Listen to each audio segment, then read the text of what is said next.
With a purposeful grimace and a terrible sound, he pulls the spitting, high-tension wires down. Godzilla, Godzilla, Godzilla. Hello, everyone. I am the Comics Kid 2099, and I am joined today by cinema aficionado and monster expert Connor Nielsen. Connor, how are you doing today? um, I'm doing very well after that intro. Oh no, they say he's got to go. Go, go, Godzilla. So, uh, Eee. so today, as you may have guessed, we are going to be talking about the recent movie Godzilla, King of the Monsters.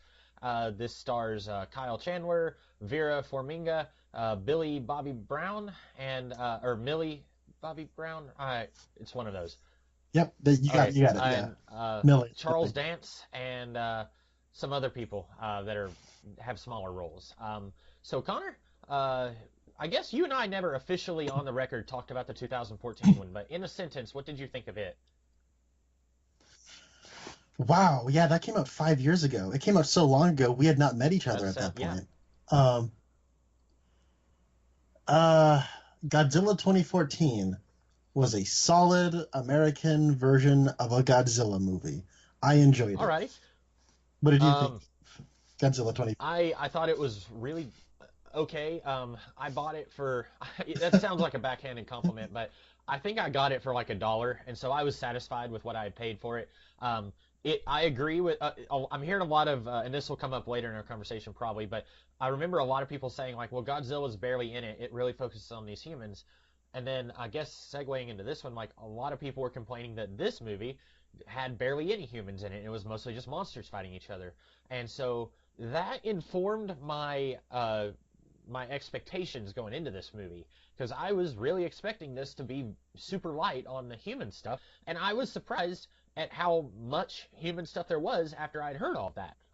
There's more humans talking to each other in this than I was expecting. And I will now sum up Yeah. the plot. So, going off what you just said, Godzilla King of the Monsters stars Raymond Burr. It is a recut of the 1954 Godzilla movie directed by Ishiro Honda. Basically, what happens is Raymond Burr, who you might know as Perry Mason, travels to Japan as reporter Steve Martin. And while he's there, whoops. Godzilla King of the Monsters is a 2019 film directed by Michael Dougherty, and it is a sequel to 2014's Godzilla. It picks up pretty much right afterwards. Well, not really. It's been happening in real time. So this takes place 5 years after, but it is a direct sequel to Godzilla because Kong Skull Island came out 2 years ago. It is connected to this franchise, this MonsterVerse. But everything that happens here is directly related to the 2014 Godzilla, and the connections to Kong are minimized. They're there, but you don't have to have seen Kong to know that it takes place in the same universe. So what happens is Kyle Chandler and Vera Farmiga are a couple of scientists who have, after the 2014 attacks in San Francisco, where Godzilla took down a couple of those Muto monsters, their son died in that attack, and so their daughter is still alive, but the two of them are separated. The daughter, who is played by Millie Bobby Brown, probably best known as Eleven from Stranger Things, which I hear is a good show, and so little Millie Bobby Brown lives with Vera Farmiga, and then Vera Farmiga is a scientist who works for Monarch, which is basically like S.H.I.E.L.D. From the Marvel movies. They basically are trying to get all the monsters together. And then King Ghidorah gets loose. There's some eco-terrorists out there. And then Godzilla and King Ghidorah are effectively fighting for dominance as to who is king of the monsters.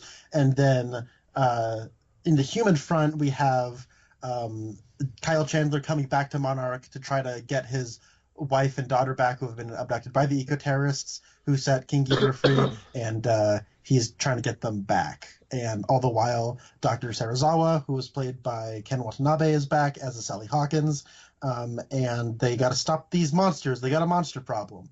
All right, Comics Kid, how did you feel about Godzilla, King of the Monsters? I enjoyed this movie quite a bit, and I think, like I said, I saw so many people saying like, "Oh, this is just 2 hours of monsters fighting each other," which honestly, maybe we'll talk about that later. But like, That doesn't seem like a fair complaint because I think there is a good amount of human drama here. I think it's really difficult. Like, if you compare giant monster movies with superhero movies, a superhero movie, you have the best of both worlds because you can have your human drama while you get your superheroes punching the tar out of each other drama.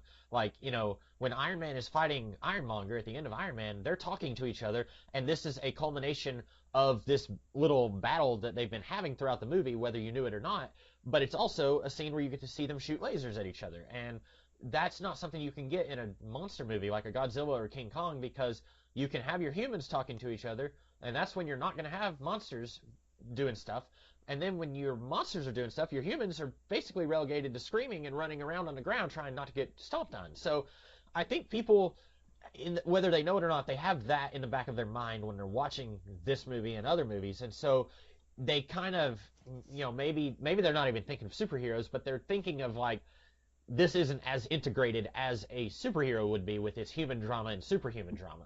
And to me, I didn't mind because, one of the things I didn't like about the 2014 movie was it gives you the human drama, a whole lot of it, but it was human characters I didn't care enough about. I wanted to see more of Bryan Cranston, and then, spoilers, he dies in like the first 10 minutes of the movie, and then you get Aaron Taylor Johnson, who is not a bad actor. He's really good, but I wanted Bryan Cranston. And so with this, I think what we get, I think there's only one character slash actor that I was just really not here for, but everyone else I think did what they were supposed to do, and I thought it was good. There were a few moments where I actively laughed out loud, and no one else in the theater laughed, so I was sitting there thinking, okay, that's really dumb, but I was enjoying myself with how dumb it was at times. All right. Sorry, I don't know. I have a question. How familiar are you with Godzilla outside of this series? Ish. I've watched a few, but I'm not an expert. Like you knew. Oh, so a long time ago, I remember you telling me that like you loved the movie Godzilla versus Monster Zero, and I've always known of Monster Zero as King Ghidorah. There was one of the, I guess from the 80s, there was a movie where they called him King Ghidorah. And so I remember watching a few of those from the 80s when I was younger. And then I actually watched one much more recently, like within the last 2 years, that had, I think, Mechagodzilla. But I haven't seen every Godzilla movie, or even like movies like Rodan that were originally their own thing and were later roped into the Godzilla universe. I haven't seen all of those or even half of them. I've seen probably 5 or 6.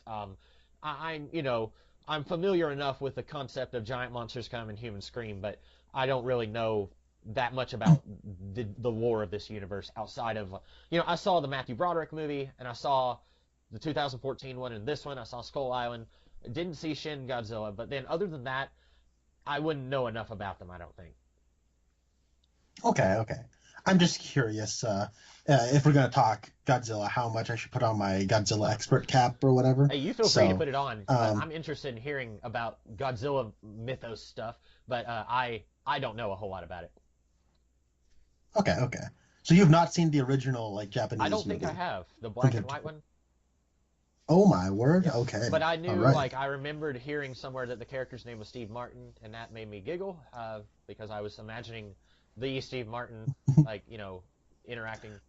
Well, it's really funny because in the 1985, which was like the start of the Heisei series, which was the second series of Godzilla movies, they bring back Raymond Burr as Steve Martin, but by that point, Steve Martin was a famous comedian, so they only refer to him as Mr. Martin or Steve. So, like, they never say Steve Martin, and that's funny. Well, what did you think of this movie? Ruben, I don't really want to be here. I really didn't like this movie, and I feel bad. It's like one of those things where I thought it was a bad movie, but not bad in like a Justice League way, where I just want to sit down and count all the ways it fails. It's not like Hellboy, where I just had a thoroughly unpleasant experience where I just wanted to leave the whole time, and it was like a nightmare. It was not like that. It was just like a bad movie to me, and it seems from where I'm sitting, I see a lot of Godzilla fans absolutely loving this movie. But when the movie was over, the first thought that went through my head was, I cannot believe people who don't like the 2014 movie could possibly like this one. Huh. But they do. And so I'm not saying it's not possible. I just can't wrap my head around how that is possible, though. Like, and people are having a good time with this movie, and please, by all means, have a good time. I feel like a buzzkill talking about this movie, because when it was over, I turned to my brother and he said, "Yeah, I had a good time. That was a fun movie." And I'm just like, "God, man, I feel bad." So I should just let everyone know that up front. So the first thing I always expect to hear when you say I didn't like this Godzilla movie is, "Well, shut up, turn your brain off. You're just here for the monster fights." Well, that's my biggest problem. I thought these monster fights sucked balls. Like, they were bad. I thought they were really bad. Yeah.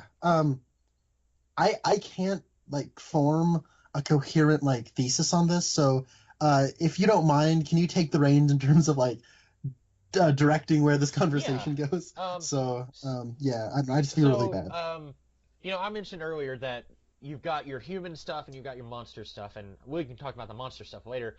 So the human stuff, you've got Vera Farmiga, like you said, she plays the mother of Eleven from Stranger Things, and then Tywin Lannister comes in and he shoots up the place where they work and live, and then it cuts, and you assume that, and spoilers, by the way, huge spoilers, obviously, you assume that he and his eco-terrorist organization have kidnapped Vera Farmiga and her daughter, because she has invented this device called the Orca, which can create alpha waves or mimic alpha waves that these monsters are putting out naturally. And then this can either brain control the monsters or send them in a different direction or amp up their hostilities, wake them up. It does a variety of things. Basically, it's just, as the plot needs it to do something new, it does.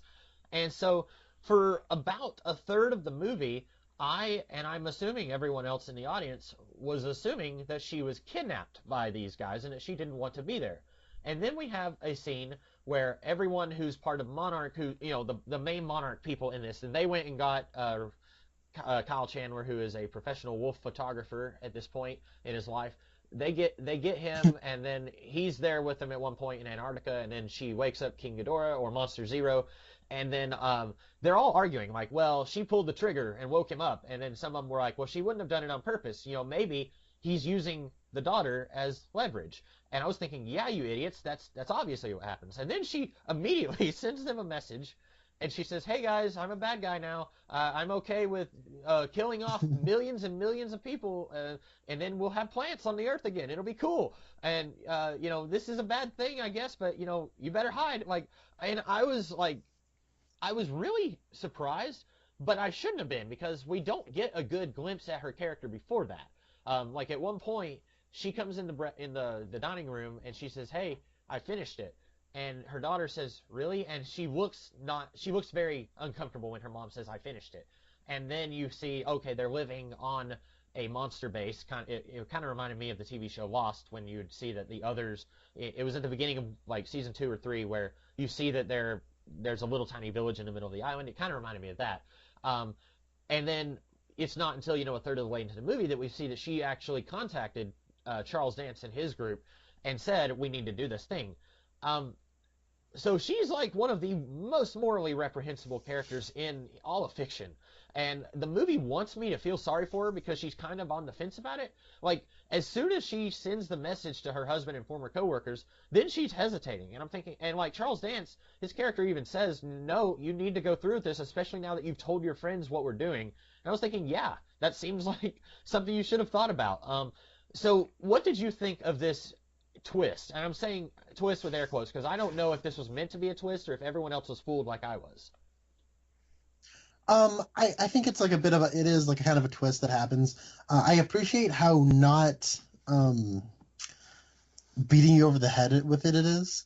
It's not like it did surprise me where she pulls the trigger on it and she's like, run, before she pulls the trigger on it. And I was thinking, this seems a little suspicious. And then as opposed to having a scene where Kyle Chandler calls Vera Farmiga and she's like, I'm a bad guy now. And then the music was like, bum, bum, bum. Like, it doesn't happen that way. It does kind of more naturally unravel. So, I don't know. I thought the twist was fine. My issue here is not so much that there is a twist, but I mean, I think the twist is perfectly fine, narratively speaking. But my biggest issue is I think the Orca is a really lame plot Yes. device, and I think that Vera Farmiga's character, while well acted, because Vera Farmiga is a very good actress, uh, I don't like how the character, like the screenplay makes her do bad things, and then asks us to forgive her for it, Yeah. and then I guess I'll go into spoilers. So Farrah Farmiga has a big self-sacrifice at the Yep. end. A, that was completely avoidable, and B, she took the easy way out. She's like, wow, if I live, I have to live with the consequences of my actions. Peace out, remember me. And I'm like, are you kidding me? Like, for real? So I gotta talk about, I guess you brought up the Orca. So if this is just like schlock, right? I don't mind it as just a plot device. We need to get these monsters free. Use the Orca. Okay. We need to get these monsters into the same location. Let's use the Orca. Okay, that's fine. But then we start using the Orca to start we gotta use that to get the monsters away from the other monsters because Godzilla's hurt and we need to distract King Ghidorah with the Orca. I'm like, at that point, it is just doing whatever we need it to do, and that It serves bothered many me. purposes, yeah. I didn't even realize that until I was kind of talking about it just now, and I was like, wait a minute, it does like 4 or 5 different things throughout the movie. That is kind of a problem. Um, so fun little fact. I was telling Connor before we recorded that I've been a little bit sick the last few days. So today I went into the theater and there was like 30 more times more people waiting in line than there usually is when I go to the movies. And I did not know and school just let out in college and, normal school, non-college. And so there were a whole lot of kids there with their parents. I had no idea what movie these people were going to see, but so I waited in line and then I was like, you know what? I'm going to get me a drink because, and I never do that. Like I usually just try not to drink anything before going to the theater that day. And then I'll pee like 3 times during the credits or the previews, and then I'll pee again after the movie, and then head on home. I went ahead and got a drink because I was thinking, you know what? I don't want to have dry mouth throughout the entire movie. That thing cost $6 freaking, and I was like, and I know you worked at a theater, so you probably like that doesn't surprise you as much, but I was just like, I'm like, I'm signing away like $15 to go watch this movie. And so I thought to myself, like, you know what? I'm gonna be smart about this. I'm gonna get like 4 refills to offset the cost. It's really only gonna cost me like $1.50 each time I get a drink. And so I left the theater a few times, once to pee like a big racehorse, and then a few times to get refills. So I missed out on Vera Farmiga like rationalizing her hero sacrifice. I walked into the theater as Kyle Chandler was like grabbing his daughter and she's screaming, and then Vera Farmiga is like driving off with the Orca. So I tried to time it so that I would go get a refill in big action scenes because I figured those would be a little bit, you could miss those and not miss much of the plot as much. There may be a few times in this review where I'll say, "Hey, I missed that thing. Can you explain it to me?" or something like that. Okay. Um, well, I guess you mentioning that, I'll just hit another big complaint of mine. Um, there is so much human drama in this movie, like so much. I don't know what people are talking about when they say, "Oh, this movie's just all monsters fighting." There's like no human stuff. What movie did Yep. those people see? I want to see that movie. Because like, oh, good lord, oh man, like okay, this is just a side note. This movie kind of, I would give me Batman v Superman flashbacks, just in terms of just how overstuffed with just crap it was. Where it's just like, look, it's a thing, it's the oxygen destroyer. Remember the oxygen destroyer? Look it, guys, it's twins, cause Mothra. Look it, guys. I might get into a little bit more of that later, but I was getting that kind of flashback. And then we also I felt this movie had more in common with the 1998 Godzilla movie by Roland Emmerich than it did with like a normal Godzilla movie. And I had this realization when I was watching the Cinemassacre review of this movie, when they said like there was just too many characters, and I went, that's it. There are so many characters, it's insane. And all of them are practically interchangeable, except for Bradley Whitford, who I do think is like the MVP of the movie. I liked him a lot. He's the kind of wacky scientist who's more funny with the Yeah, white he's hair. actually the one I didn't care for. Well, that's interesting because I'm hearing a lot of people say that where they didn't like him. I thought it was cool that one of them had a personality. That was kind of neat. But like, uh, but so the reason I draw the comparison to the '98 Godzilla is I do think the '98 Godzilla is a worse movie. '98 Godzilla is probably the most disappointing movie I've ever seen in my life. I hate that movie. But the thing about the '98 Godzilla is that there are so many characters in that movie, and they're all the comic relief. Yeah. All of them. They're all wacky comic relief characters, and it's weird. Like they're all from The Simpsons too. Like Hank Azaria is there, Nancy Cartwright. You're like, what is going on? And then there's like the mayor is Mayor Ebert, and he has like his campaign manager Gene, and you're like, what on earth? Where it's like, come on, thumbs up for Arcane. Get it? It's a Siskel and Ebert reference because Siskel and Ebert didn't like their last 3 movies, so they make fun of them. Wow, that's aged poorly now that they're both dead, huh? So. Sorry, I gotta. It's been a while since I've dished on '98 Godzilla. I really don't like it.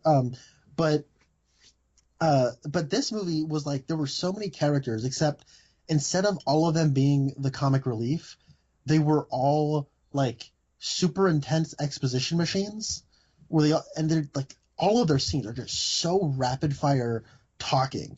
And then, like, the plot with the humans gets so convoluted. There are so many characters with different agendas and, like, subplots and storylines. And it becomes so dramatically overblown that, like, the big action scenes with the monsters, like, they take over them. I didn't feel like there was a single monster fight where the humans didn't take it over. And so there's that part where Kyle Chandler, like, the camera pushes in on him as he's turning around. And he says, this time we're going to take part in the fight. And I'm thinking, dude, you've already took part in all of these fights. I'm sick of you guys taking part in these fights. I just want to see Rodan fight something. Like, come on. And then when we do get the fights, it's like, okay. Okay. I really hate being this negative, especially to Godzilla. Here's the thing. When it comes to like the 2014 Godzilla, I really like that movie. But the thing that I always kind of said whenever people would start talking bad about it is, well, I can't be objective with Godzilla. Godzilla's my weak spot. If it looks like Godzilla, if he's doing Godzilla things, I'm a sucker for it. I'll probably just like it anyway. Like Godzilla really is like my weak spot. And that a large reason why I hate the '98 Godzilla movie is that it was our first chance at an American Godzilla movie, and it didn't look a thing like Godzilla, didn't act like Godzilla. It was just like a generic Jurassic Park ripoff in the city. So, anyways. Brushing past the '98 Godzilla.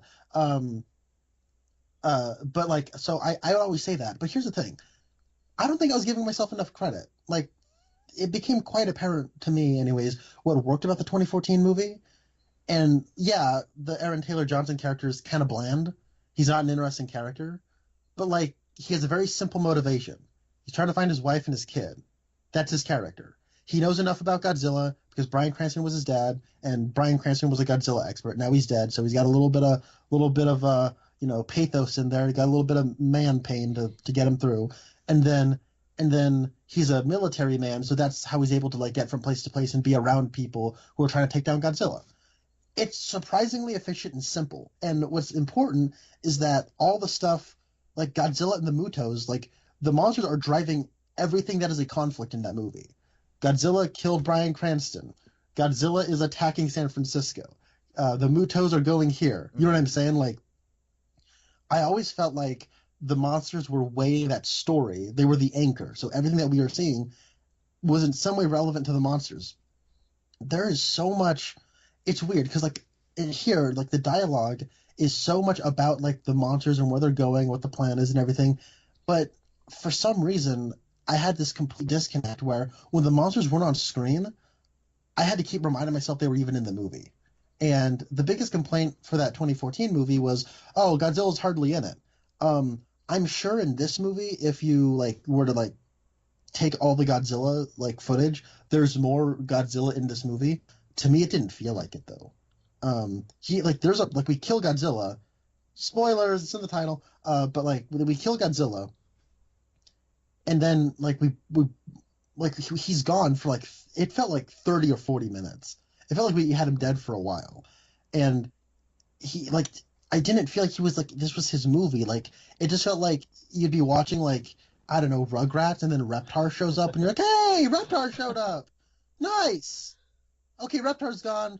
And then we bring him back at the end. He's like, hey, guys, remember Reptar from earlier in the movie? Hey, he's back. It's like just some kind of generic disaster movie where Godzilla kind of shows up. And, I think we've talked about this before. Like, the disaster movie is my least favorite kind of movie, but I have a soft spot for kaiju movies. I like kaiju movies. I like giant monsters. I like that stuff. But I don't like disaster movies. This did feel just like a general disaster movie with 101 different characters, all doing different subplots. All of them are talking and and then it's big and overblown and super convoluted because for whatever reason, a big disaster movie needs to have 100 characters. But this one just so happened to have Godzilla in it occasionally. So, and then when we get to the ending where they're fighting each other, it is just like one person like Godzilla gets like a punch in, and then we cut away to Vera Farmiga having this emotional scene with Kyle Chandler, or humans trying to run around, and I'm just thinking I just want to see monsters hit each other. And even then, I'll probably go into this later, but I thought the monster fights in and of themselves, even when we're not cutting back to the humans who are breaking up the pace of the fights, I thought those fights in and of themselves were not good. So I was disappointed. I don't know. It's hard for me to talk about choreography and filmography and direction in movies. I'm not good at talking about that kind of thing, but this movie did a thing that I feel like every single monster movie does. Pacific Rim did it all over the place. I think the 2014 movie did it a little bit. Any big fight scene has to be either at night or in the middle of the day, but like a volcano just went off, so there's smoke everywhere, and it's raining. I agree. So you can't see anything. Like it's raining or snowing. Like they're in Antarctica at one point, and so it's dark and there's snow all over the place. You can't see anything, and then it's raining or it's smoky, and I hate that. I would love just once to have a Godzilla fight scene that's in the middle of the day and not a cloud in the sky, and you can actually see the monsters, and you can see which one just bit the other one's head off or whatever. There was at one point where Godzilla was biting King Ghidorah's head off, and that happens twice, I think. And I had trouble seeing what was going on, and both the monsters were glowing, but still, it was hard to tell what was going on. You know what's cool about my favorite era of Godzilla is the Showa era, like the real corny 50s through 70s stuff. You know what's awesome about those movies? You can tell what's going on. All the fights take place in broad daylight. You can see the holes that the stuntmen are breathing through in the suits. I did see one of those that the Mystery Science Theater 3000 did a riff on. I don't remember what. It was probably Megalon, right? Godzilla versus. Was there Jet Jaguar who's a robot? Yes. Okay, yeah, that was it. And one of those fight scenes, Godzilla throws, I guess Megalon, and then he does almost looked like a wrestling finishing move, I just did that, and it's so goofy, but I can tell what's going on, and it's people in suits, and there's no disputing that, but you can at least tell which monster just threw the other one and did a little dance. That's what I like about that era, yeah. And I guess, I'll get into the part of the fights I didn't like, and you just hit it. I couldn't tell what was happening half the time. You are right. In the 2014 movie, everything does take place at night, but I feel like the lighting scheme and the placement of the camera, I could tell what was happening the whole time in the 2014 movie. In this movie, it seems like Michael Dougherty directed this movie. He did an anthology Halloween horror movie called Trick or Treat. He was also kind of involved with the first two X-Men movies, I think. Yeah, he's like Bryan Singer's protege. I could make a joke, but I'm not gonna because that'd be in poor taste. Anyways, and then he also did a movie called Krampus, which came out a few years back in 2015. And I saw Krampus, and I quite liked that movie. I saw it twice. It's a lot of fun. And what I liked about Krampus is Michael Dougherty has it's not like a very definite style, but I can tell a person made that if you were to put that in the lineup with other generic horror movies.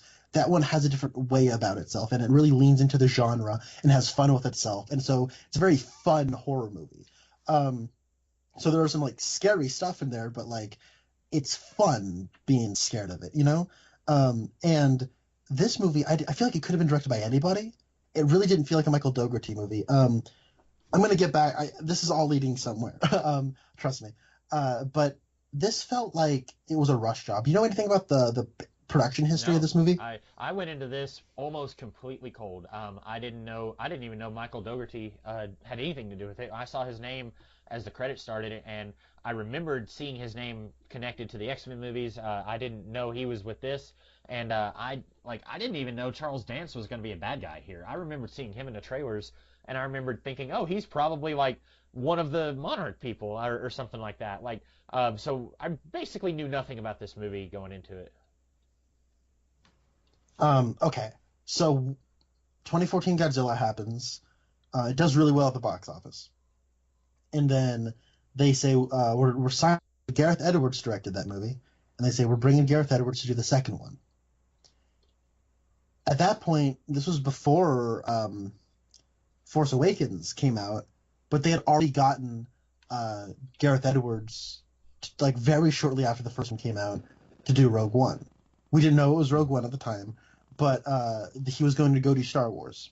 And then Legendary Pictures, I think, put out the statement where they said something to the effect of, we really liked working with Gareth Edwards. We really liked how Godzilla 2014 was received.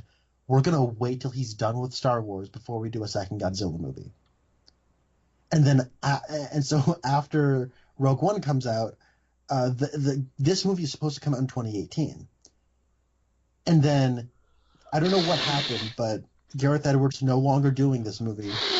And so they quickly had to find somebody to replace him and put this out in 2019.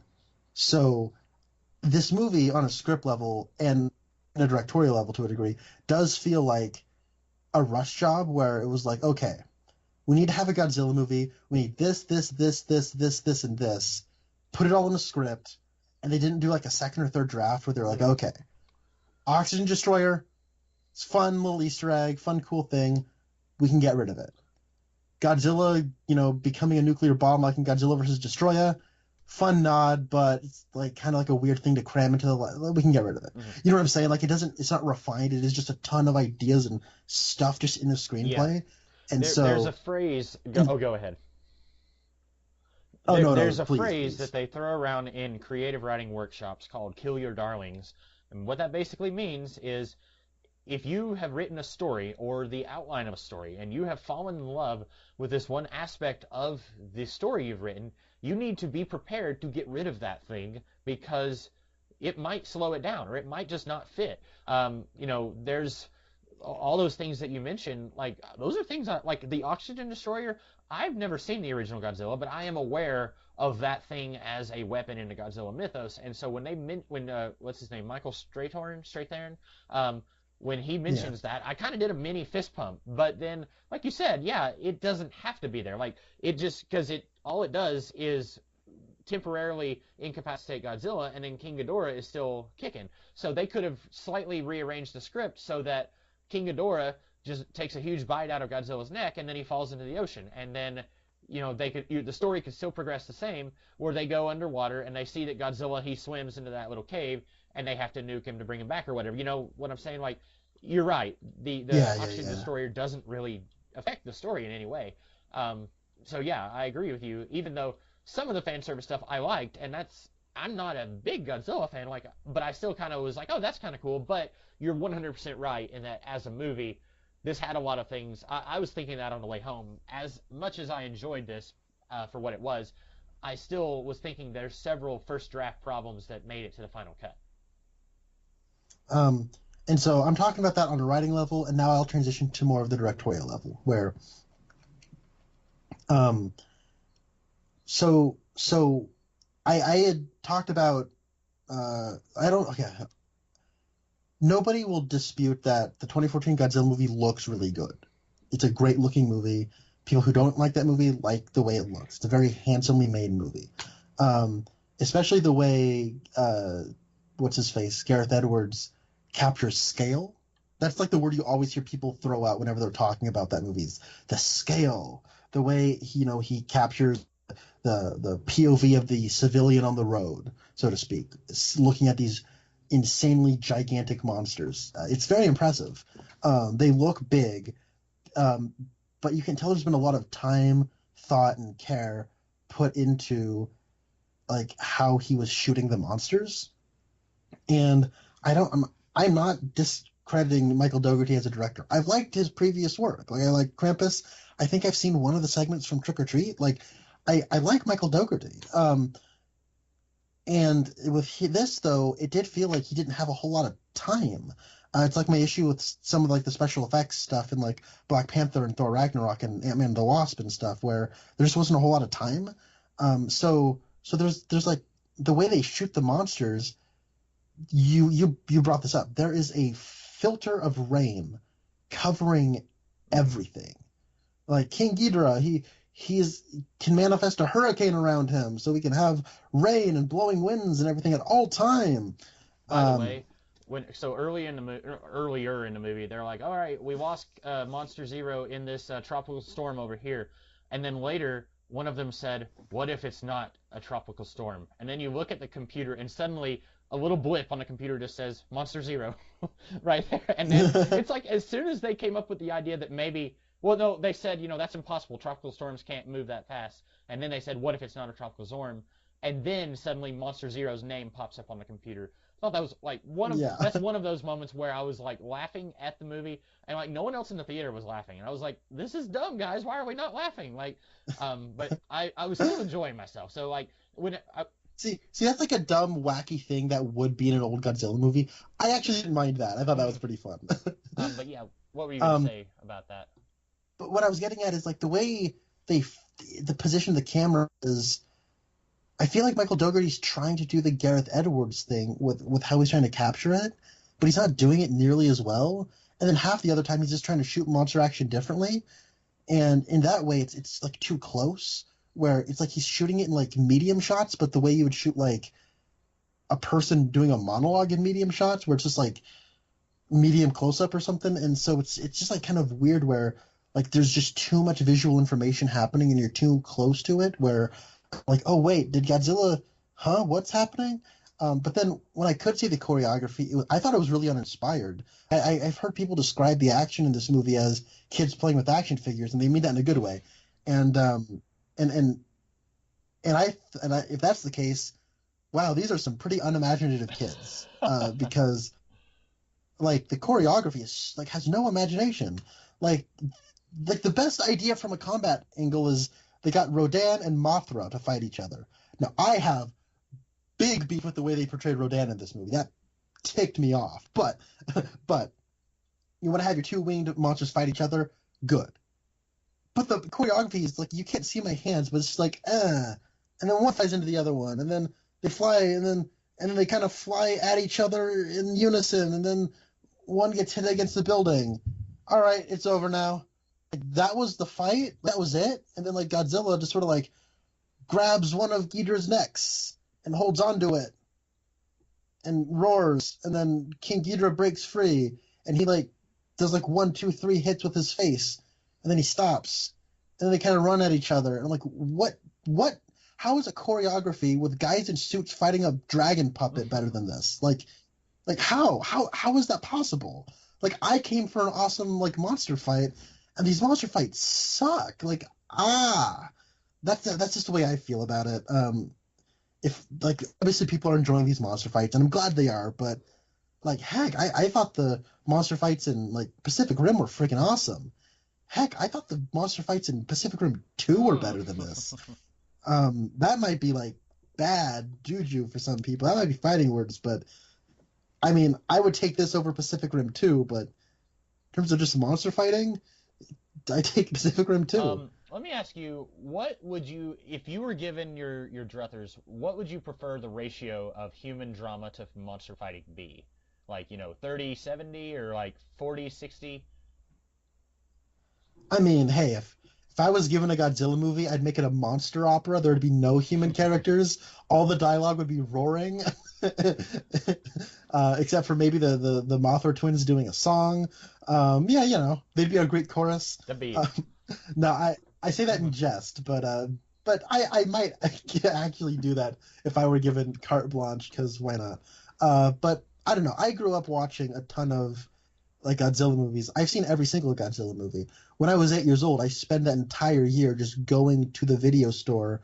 On library day at a school, I went to the computer and I looked up a complete list of Godzilla movies, wrote them all down, and then went home. Or then whenever I'd go to the video store, there was three that were around us. There was Blockbuster, there was a Hollywood Video, and then there was the mom and pop shop, which was Great American, which is still there. But I would just bounce around those three locations trying to find different Godzilla movies. And over that year, I got all of them, or I watched all of them. So I have a pretty high tolerance for bullcrap when it comes to Godzilla. Like, I watched Godzilla's Revenge, which is like the worst one that's not from 1998. It's like I watched that like maybe 20 times. Here's my thing. When it comes to like Godzilla or like human versus monster ratio, I say it could be 90-10. 20, like, 80% humans, 20% monsters. 90% humans, 10% monsters. But when the monsters are on screen, let them do their thing. That's just all I ask. That's why we're here, and I understand monsters, whether it's the 1960s and you're like a cheap entertainment company comparatively to like America, and guys in stuntmen in rubber suits and stuff like that all costs more money than everything else. And even in America, when you have giant CGI monsters, that costs more than anything else. Like, I understand that, like, so you can't have all of that, but at the same time, I can't help but feel like I wanna watch them do their thing when it's time for that. If we're being honest, that's kind of why most of us are here. So that's my answer. This is getting a little off subject, but have you ever read the comic book Kaiju Max?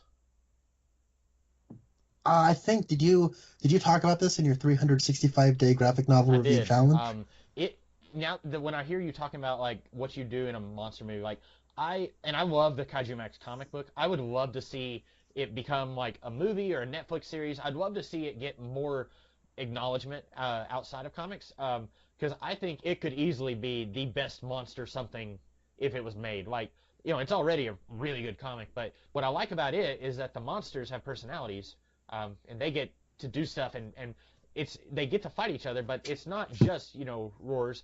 Like, they get to talk to each other, and anyway, I was just going to throw that out there as like a little recommendation for people who like monster movies.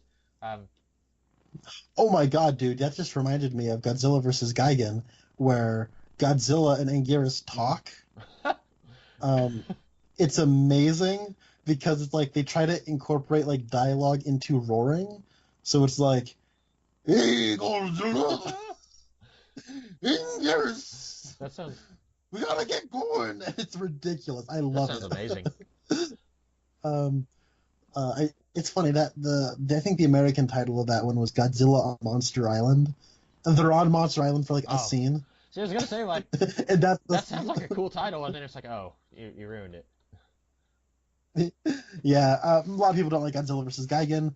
Yeah. Anyways, what was well, I was found gonna out say. Gareth Edwards. I was looking at the trivia on the movie, and all it says is he was originally set to direct this film, but he later dropped out on May 13th, 2016. It's about half a year before Rogue One came out. I don't know. It doesn't say why he dropped out, but it doesn't look like he has anything in the lineup though. Like, I was looking at his Internet Movie Database page, he doesn't have anything set to direct after Rogue One.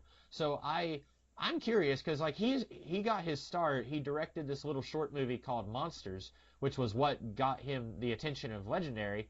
And then he did Godzilla, and then that was what got the attention of Lucasfilms. And so he did Rogue One. I'm curious if he just, and I'm just talking out of my butt right now, but I'm curious if he just prefers kind of laying low and not doing these big budget movies. Maybe he was kind of part of that first wave of find someone who's done like one small indie movie and give them a big budget blockbuster. He was part of that first wave, and maybe doing two blockbusters really wore him out. And I think his experience on Rogue One kind of soured him to the big Hollywood scene. If you know anything about the history of Rogue One, it was kind of a nightmare. But I don't think he got any egg on his face from that because it got reviewed very well. I think it has like an 80-something% on Rotten Tomatoes, and it made $1 billion. So you know, I think if he wants to do anything, he'll be able to do it. I do think he probably wants to lay low though. Um, uh, so I did like stuff in this movie. I want to talk about Oh, stuff I good. like Yeah. because you enjoyed this movie. I want to be positive. People like this movie.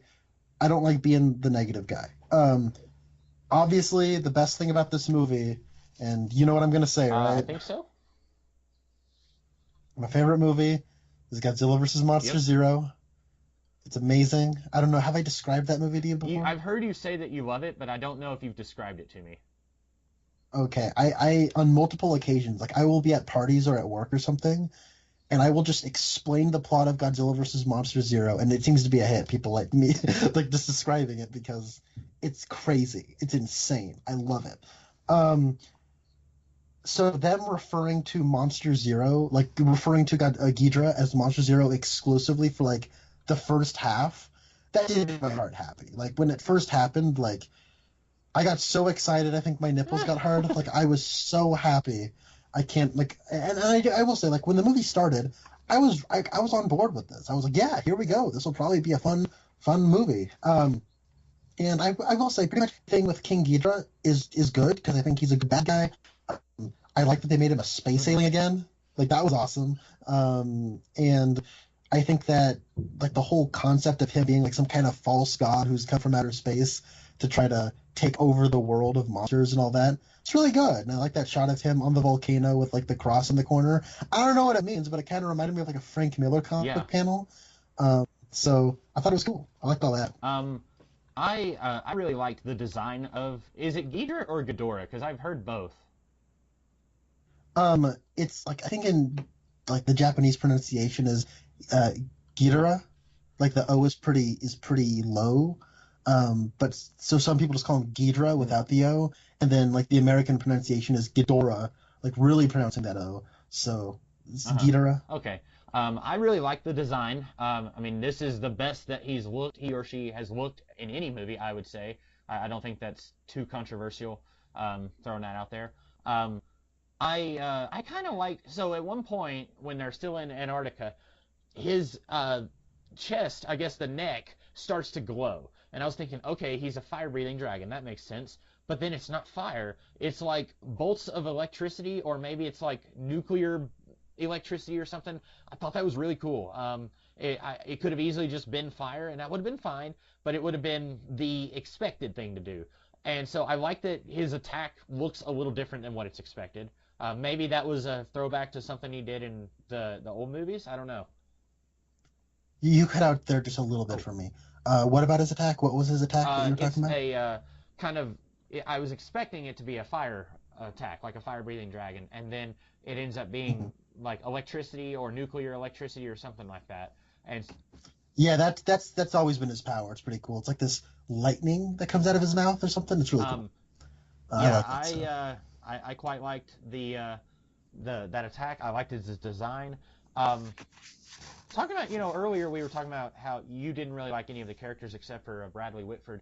I guess the only thing I didn't like about him, at first I was thinking like, okay, this guy could be played by anyone, but he's in it a good portion of the movie, and that's not a fair. Like I say that a lot sometimes, and that's not a fair complaint, but like I think you said he does have a personality, which is it's true. Like all the others are pretty bland.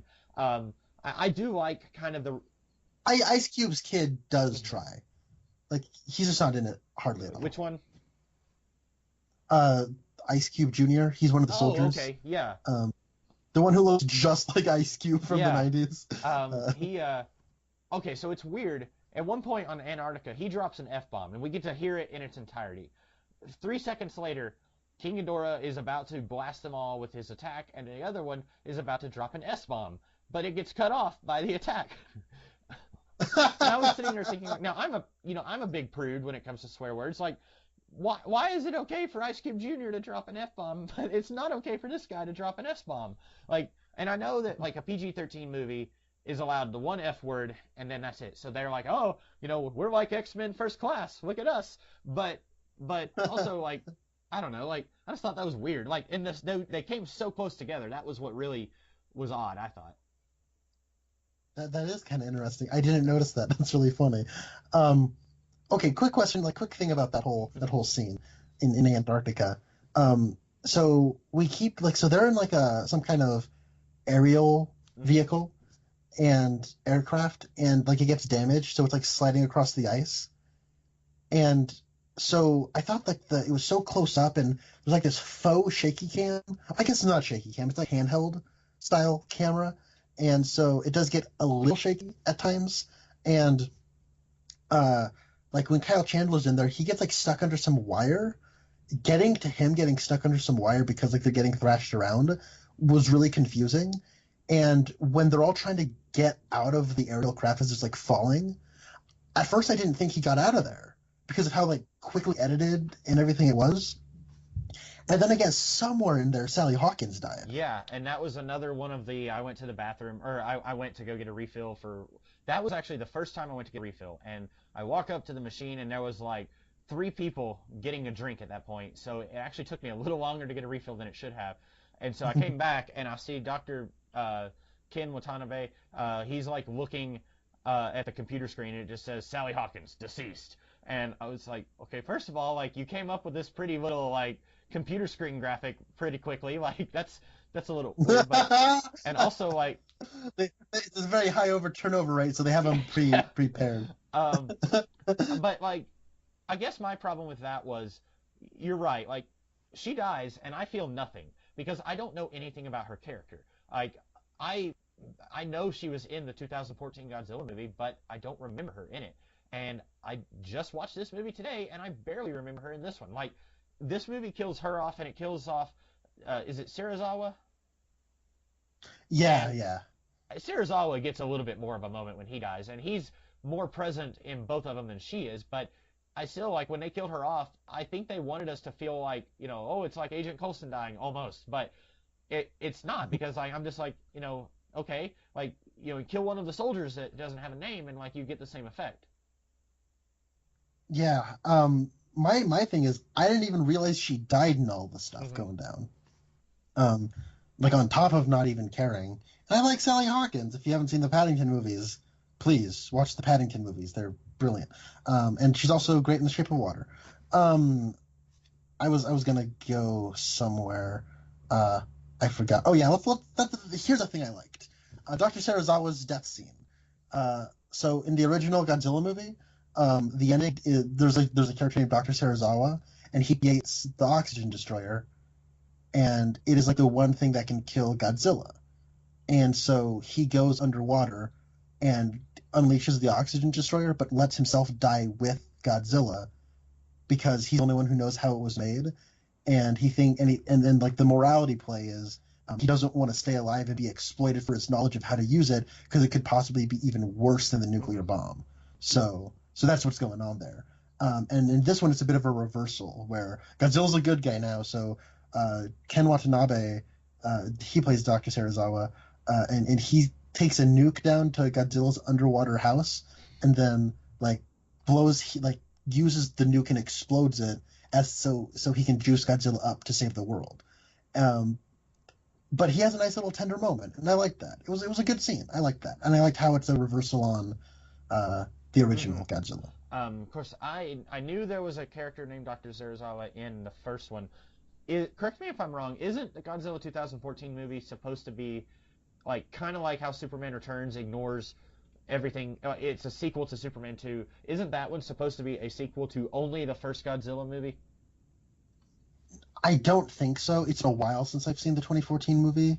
I think it is just one of those things where it's like Godzilla's a thing that's sort of been around since World Hmm. War II, but we've only he's it's a Hollow Earth movie, so he's been hanging out in the Hollow Earth, Yeah. so that's what he's been doing. I don't think it is, but most Godzilla movies are like sequels only to the Hmm. original, especially when you get to like the Millennium series, and you get that some in the Heisei series as well. So Yeah. I thought I had heard that, but I may be wrong. And at this point, now that they've got the oxygen destroyer, and he doesn't say, "Hey, my dad invented one of those," like they probably that's not the direction that they're going with now officially. But um, I speaking of Godzilla is a good guy now. What what do you think this movie is trying to say? Because like throughout the whole movie, they keep having this discussion. Like Okay, so first of all, I know you're trying to be positive now, but I've got some negative things to say. So we'll get back to positivity in a minute. So the very beginning of the the very beginning of the movie, we're having a congressional hearing with like 5 people in the room, even though like earlier we saw that they were televising that. But it's Sally Hawkins, Ken Watanabe, the guy who does those Verizon commercials, and then I'm sorry, I can't stand him, and I thought he was okay in this movie, but because of those stupid commercials, I never want to see him in anything. I completely understand. Like Thomas Middleditch is one of those actors where if you put him in like a serious movie where he's doing serious, he has like an interesting like comic charm to him. But when he's trying to be funny, boy is he not funny. Well, and he had like a line in this movie that I did kind of like, but he was just I'll talk about him and Kyle Chandler and their kind of sort of relationship, not like a romantic relationship, but they're not really friendship either. I'll talk about that in a minute, but I need to just make notes of all the things I want to say. But so the beginning of the movie, it's kind of like Iron Man 2, where the government is saying, hey, we need to regulate this. We need to get the military in on this. And Dr. Serizawa and Sally Hawking are like, no, some of the monsters are good guys, and they protect our planet. Okay. Well, first of all, Godzilla killed a lot of people in 2014, so you can't be saying that he's a good guy protecting the planet. And now he was the one who destroyed the Mutos. I laugh every time I hear that on screen. Like, I don't know why. Like, it just seems like a weird thing to call your monsters. But so I think they stand yeah, for something. it did, and I don't remember what it was. But so then, like, that's their thing throughout the whole movie. The next time we see these guys, when they're on their airship, there's military personnel there. So did we just miss a scene off screen where the military said, okay, we're going with you, like, you're part of us now? Because like Straight Aaron, the guy who was in one of the Bourne movies, and he was in a TV show called Alphas. He was basically the Professor X type in that show, and he was really good in that. But here he is totally wasted. Like, I know he was in the 2014 movie. He's got, I think, 2 scenes in this, and one of them he doesn't say a word. He's just sitting there looking stoic. And then he's the one who says, hey, oxygen destroyer, peace. Like, but like he's the one who calls them and says, we're sending an oxygen destroyer. You guys need to get out of there. But there are military people with Monarch. So what was the point of that scene other than like having this ongoing discussion of some of the monsters are good and some of them are bad? I have no idea. That's a really good point. That's almost like a Suicide Squad thing where it's like, guys, we need to have a team that we can use, but like there won't be any military with them, so we have deniability. Okay, now let's send the Suicide Squad into this location with a bunch of army men, so we have no deniability. So no, you're right. Wow. Speaking of scenes that feel like they're missing, I feel like there was like a scene or two missing, like right in the second act of this movie, because I had no idea what was happening for about 10 minutes. Afterwards, I was able to like kind of piece it together what was happening, but as I was watching it, I was completely lost and flabbergasted. That's a word you'd expect an old British person to say. I'm flabbergasted.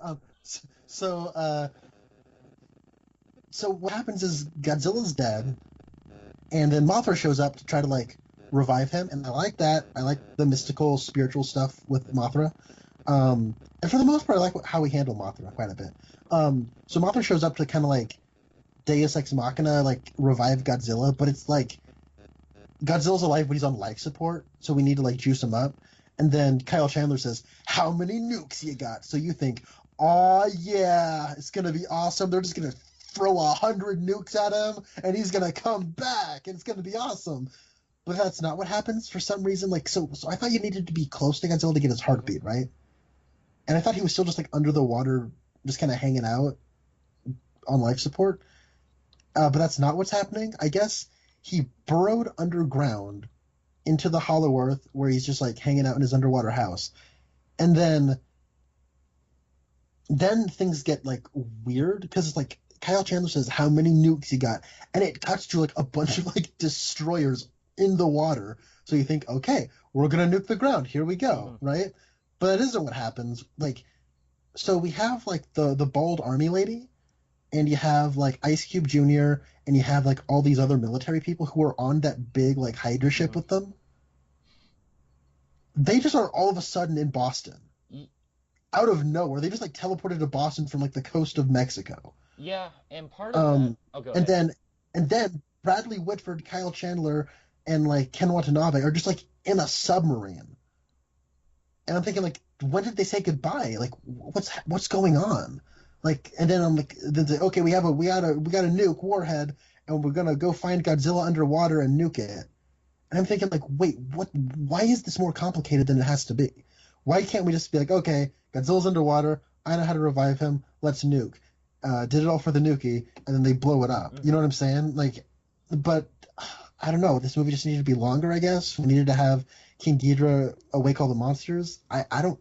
I got really confused there while I was watching it. Yeah, I had a moment of confusion. So there are twins played by the same actress. There's one twin who you see once, I think, and she is with Miles Dyson from Terminator 2, and they get to see Mothra come out of the ocean, and he's like spreading his wings, and they're all smiling and like, "Hey, it's beautiful." I was so confused because I did not catch that that was a separate character than the one we had been following throughout the rest of the movie. Yeah. Um, I had to look that up. Oh man, yeah. Mothra's weird, Well, dude. and I knew about the little fairy girls who control Mothra mystically. I knew about that from the old movies, and I guess that's what they're homaging. Like it's these two twins, and they're Asian, just like the fairies, and they have a mystical bond with Mothra, I guess, because one of them she kind of closes her eyes whenever Mothra tries to do CPR on Godzilla, and I guess that's what they're going for. But I didn't. Maybe if they had just had a scene where both of them were in the same scene together, or because she's talking. One of them is talking to Kyle Chandler at one point and says, I'm a third generation monarch scientist. Which, by the way, question. Okay, there is a character in Kong Skull Island. Her name is Shan or San. Is she supposed to be the mother of these two? I That's the impression I Okay. was getting because you have Miles Dyson from T2, which is a movie I've never seen, and that's a character I don't know, but that's anytime this actor shows up, that's all they refer to him as. Well, So I know him as Miles Dyson from I, T2 I as well, even though I've never I'll seen give you another one. T2. He was a scientist in season one of Smallville. So that's two things he's done.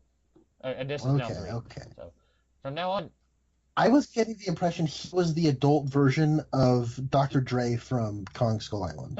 yeah, that would have been really cool. I don't know if that's what they did. 'Cause I kind of I don't know why though, because he just kind of shows up, and I'm expected to know who he yeah, is. and I mean, I honestly, if I wasn't reading this trivia about this movie, I would spend the rest of my life thinking that was the same, that both of these twins were the same character, and she was just in another lab at one point, kind of like you were saying, where it's like they just teleport to another location. I kind of thought they did the same thing here. Um, I, because she mentions that her family has been with Monarch for three generations, and that was what immediately made me think, oh, not to be racist and say that all Asians are related, but maybe the one Asian lady from Kong Skull Island is her mom. Like I was thinking maybe, and Yeah, I didn't yeah. even think about Miles Dyson being that guy from Kong Skull Island. That would actually make a lot of sense that he'd be working with her daughter. Um, And I think it would make sense because wasn't he trying to get with her he as was, well? and obviously, if she is the daughter, then it must not have happened. But um, maybe there's a scene where she Yeah. dies and she says, "Hey, look after my daughter," and he says, "Oh, okay." Um, I don't know. And I don't know. The reason I do think they might be those characters is because I thought those two characters were like completely needless in Kong Skull Island. Yeah. Like they did nothing the whole movie, Uh, except occasionally say lines of dialogue. And so, I just um, watched Kong Skull Island Sunday night, I think, and the most of the characters in that movie are so forgettable. Like I saw it in theaters, and I actually enjoyed that movie when I saw it. I remember you saying that you did not, but watching it again, I realized I know that like 80% of the cast dies or the characters die, but I could not remember which ones lived and which ones died, and that's how interchangeable all the characters were in that movie. And I think because when Kong Skull Island came out, they were saying, "Hey, it's the beginning of our monster movie." That was 3 years after Godzilla from 2014. I'm pretty sure they were kind of at the last minute, like, "Oh crap, we need to make a MonsterVerse. Let's throw in a post-credit scene here." And like, it doesn't seem like they were really thinking about it in terms of a shared universe when they made Kong Skull Island. Maybe because in this one they mentioned that one of the Monarch outposts is on Skull Island, and like there's that scene in Kong Skull Island where they've got like all the different posts of wood, and when you're looking at it straight on, it looks like Kong's face, and then you see that again in this mhm. movie. But yeah, Did you like this movie better than Skull Island, or worse? I liked it a little bit better than Kong Skull Okay. Island. Um, yeah, I do have to think about it a little bit. I like it a little bit more. But they're about equal. They're pretty Mhm. close in my eyes. Um, I know Rasco hates that movie with a burning passion. So I think it's funny whenever you bring up, if you want a good laugh, just bring up Kong Skull Island around Rasco, and he will just go off on it. So, um, unfortunately, Joe Morton, who played the scientist in Smallville, he is a different character than the guy from Kong Skull Island. Unfortunately, oh, he's credited okay. with a different name here. Here he's Dr. Houston Brooks, and in Skull Island it was a guy named Mills, and that was all they called him. Yeah, Oh, that's kind of okay. sad because, like, again, not to say like all the Asian people are related or like this black guy has to be that black guy, but it would have been nice to have had a little bit of casual continuity there, but also like it's a fun nod to people who saw that movie, but if you didn't see it, you don't have to be confused. That would have been kind of nice. Yeah, definitely. I agree. Um, so quick thing that I'm not going to remember to say again. I feel like most of Ken Watanabe's dialogue is they like the way that Ken Watanabe says Godzilla, so they just made him say it like every line. Like, even when you didn't even need it, where it was like, "Oh, you know who's coming," and then he turns around and goes, "Godzilla." Yep, but we don't make him say Godzilla, so we put it in there. Um, so I will give the 1998 movie this, and this is the only thing I will give that movie because I watched it within the last year and I did not like it either. I like that they find a reason, silly as it is, to transition from calling him Gojira to Godzilla, in that that girl's boss steals the story and then he mispronounces it because he's dumb. I kind of like that.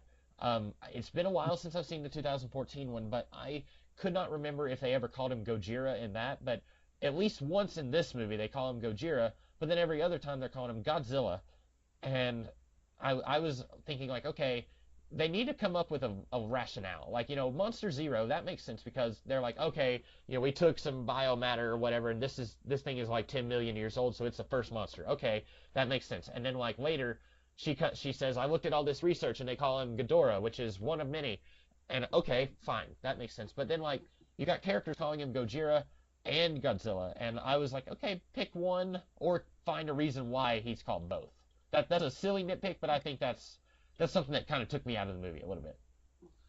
Interesting. That's just one of those things where I've always just kind of accepted that you're going to get both. Hmm. So, um, let's see what else. What else I got here on my notes. So I did love hearing the classic Godzilla music that was not in the original, or sorry, in the first of the series, but hearing like the dun dun dun dun dun dun dun dun dun dun dun dun dun dun dun dun, and like the little like the Mothra theme is used and like the Rodan theme is used, and all that was kind of neat to hear integrated into the music. And then of course like the creature sound effects, it's always nice. So quick thing I didn't like. So they say that there's like 17 other monsters Yeah. around, and then it's like King Ghidorah is waking them all up, or just three of them. Like we get like a weird like mammoth ape thing that looks really Hmm. cool. We get, I'm gonna be generous and call it Kamungo, who's the giant spider, and then you get another Muto. I was like, really? Yeah. When they're like, we're waking up all of them, I was just like, oh crap! And Gearus is gonna show up. We're gonna get Baragon. We're gonna get all of them. Varen might even show up. Like I got really excited, and no, Violente, that would have been. That would... Violent, yeah. That's a giant rose. That's a rose that gets like monster Yeah. potion I on saw I it, saw and that one then when it I was a turned. kid. Um, That one grossed me out because that's one of the few with oh blood in yeah. it. And Which one yeah. was it where these kids? There was a classroom of kids, and they were all telepathic, I guess, because like Oh snap! they were drawing what they had Yeah. dreamed, and the teachers come in and say, "Okay, kids, show us what you dreamed," and they all show like just mass carnage in their pictures, and I thought it was a really funny moment. Like I remember nothing else about that movie unless if it had Violente, I remember that it was a flower monster, but I didn't remember anything else about it. But that scene I thought was pretty funny. Wow. Oh man, yeah. Trying to remember them all. Like so some of them start to bleed together, but completely forgot about that scene until you just brought it up. But anyways, what I was getting at was I was saying, like, talking to my brother, I'm like, okay, I'm going to be generous and call that giant spider Kumongo. And then Spencer's like, it can't be Kumongo because Kumongo goes like, and the giant spider didn't do that. I'm like, oh yeah, you're right. So it's not Kumongo. Yeah, Kumongo's the giant spider and Kamacuras is a giant praying mantis. You were able to name a lot more than I was able to. Yeah, I love Godzilla. And Titanosaurus. Oh man, if Titanosaurus showed up, I would have lost my mind. Do you think we're ever going to get Mecha Godzilla? Oh my god, I don't think so. Because we've got like a lot of takes on Mechagodzilla in just the Japanese ones. My favorite is the original because it's the Showa era, so of course it's my favorite. But that one, it starts off and you see like it's like Godzilla versus Mechagodzilla starts up, and you're on Monster Island, and Anguirus is rolling around, and Anguirus and Godzilla fought in Godzilla Raids Again, which was the second Godzilla movie. But ever since then, they've been like friends, they've been pals, you know. When they're all hanging out on Monster Island, they talk to each other, as we know from Godzilla versus Gigan. And then Godzilla shows up and he's looking all angry, and then he starts beating the crap out of Anguirus, like stepping on his back and like breaking it. Like, what's going on? I'm not used to this. And then like throughout the first half, like Godzilla's just being a real douchebag, and then like they blow him up and shoot missiles at him, and then you realize it's not Godzilla, it's Mechagodzilla with a Godzilla skin on. And you find out that Mechagodzilla was created by space aliens. That's awesome. And like sent down as like a Trojan horse, because we've grown some kind of trust with Godzilla over the years. I want them to do that. That would be awesome. I love this Godzilla skin. That's hilarious. I saw one of the ones I saw fairly recently was a Godzilla versus Mechagodzilla movie. I assume from the 80s. I think that it was like they made a robot Mechagodzilla, but they also used organic material in creating it. Yes, so that I think that's the Heisei series incarnation where like so this is one of those where it's a sequel only to the original. Gotcha. And they've taken the bones of the original Godzilla and built a robot around it. Yeah, and then like because they were using organic material, it was like getting out of their control. I remember thinking like, just make a robot. Like this is a bad idea. I would love to see like because you know that's another part of Japanese. Like you've got the monster movies. And then you've got like giant robots like Gundam and Evangelion. I don't know how to pronounce that. And then like Power Rangers has giant robots fighting monsters. And I think you've got a well there that you could tap. Like get Mechagodzilla in here and like have someone, you know, have Monarch just have a whole bunch of Mechagodzillas, like one at each outpost. And then anytime like another King Ghidorah comes in or Space Godzilla, you know, anytime something comes in, it's like, all right, bring in the mechas, you know. I think that'd be really cool. That might be a little too silly for the tone this world is going for, though. Yeah, and I do think like these movies are a little too serious. I like the first movie being more serious, but I would have preferred if they were like maybe camping up just a little bit, so like you can buy like Mecha. I think we're doing Mecha King Ghidorah. Well, I actually think we're doing that because of the post credits. I didn't stay for the post credit scenes because I always forget to look and see if there's a post credit scene. But until I'm already in the theater, and then once you're in the theater, it's like, you know, there's not a cell tower for states in any direction, and so you can't look anything up. But I was like, you know, I'm just gonna go ahead and head out, and then I'll look up see if there was post credit scenes later. So I looked and I saw there were post credit scenes, but I didn't watch them. Were they good? Well, so there's one scene. Like if you count like the Godzilla versus Kong teaser. It's just like clips, like newspaper clippings. That's it. So the ending one is like Charles Dance is like talking with like some kind of fisherman who says like, oh, the fish all die in the bay because we got this thing out of the bay, and they open it up and it's one of King Ghidorah's heads. And then Charles Dance says, I'll take it, and then it's over. And you're like, oh man, I think we're gonna get Mecha King Ghidorah. So what's going to happen I know this is a meme that has been put down to death, but I'm going to say it anyway. In Kong versus Godzilla, Godzilla's going to have a spear at Kong's throat, and then Kong's going to say, you're helping them kill Mothra! And then Godzilla's going to be like, Mothra, why'd you say that name? And they're gonna team up together because King Ghidorah's got Mothra hostage, and they go beat him up. I guess I don't know. That's probably gonna happen. I'm putting money on it. That'd be great. I have seen that too, but I think it's entertaining, so I will allow it. Yeah, I one of the other Godzilla movies I saw from the 80s was the at one point King Ghidorah had a robot head, and there was time travel involved. I don't remember which. Yes, that is 1991's Godzilla versus King Ghidorah.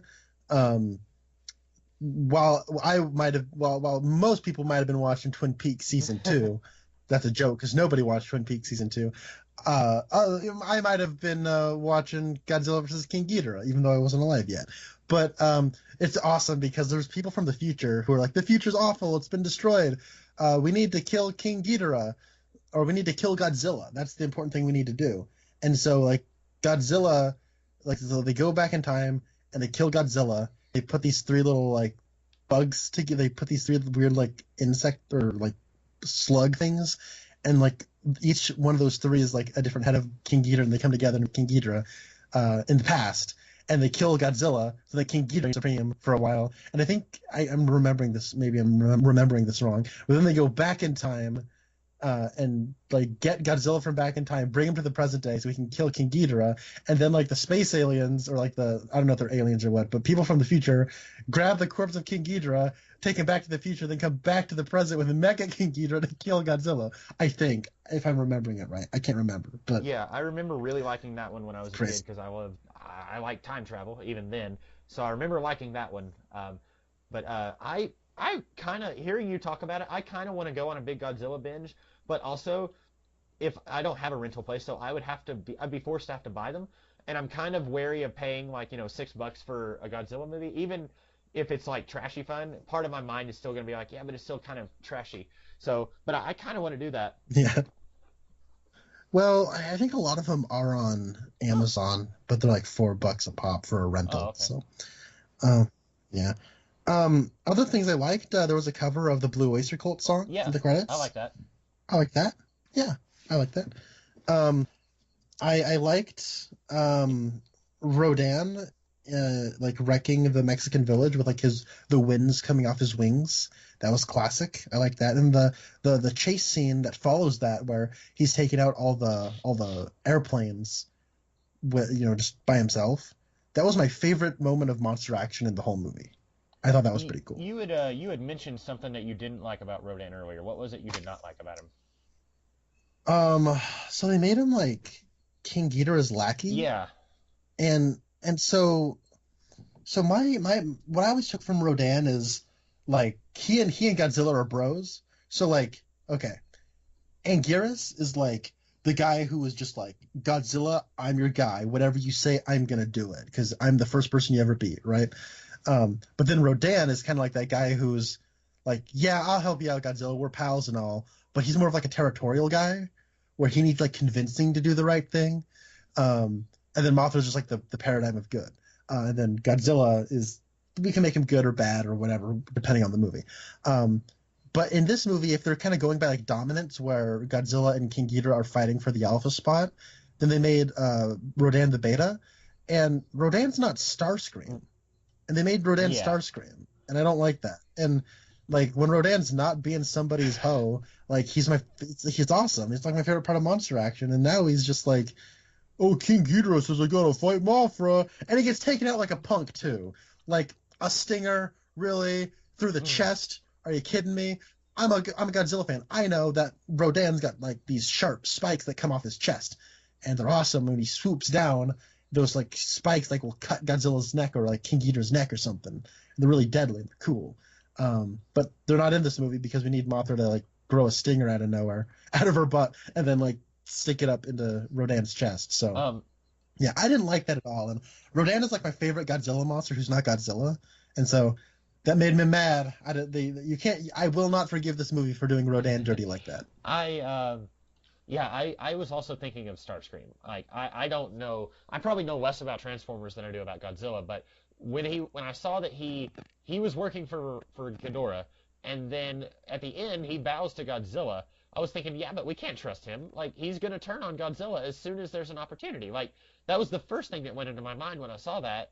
And I don't even know if he's going to be in Kong versus Godzilla, but that's if I was a gambling man, I would say that's probably what they're going to do. They're going to somehow have Rodan be the cause of the conflict.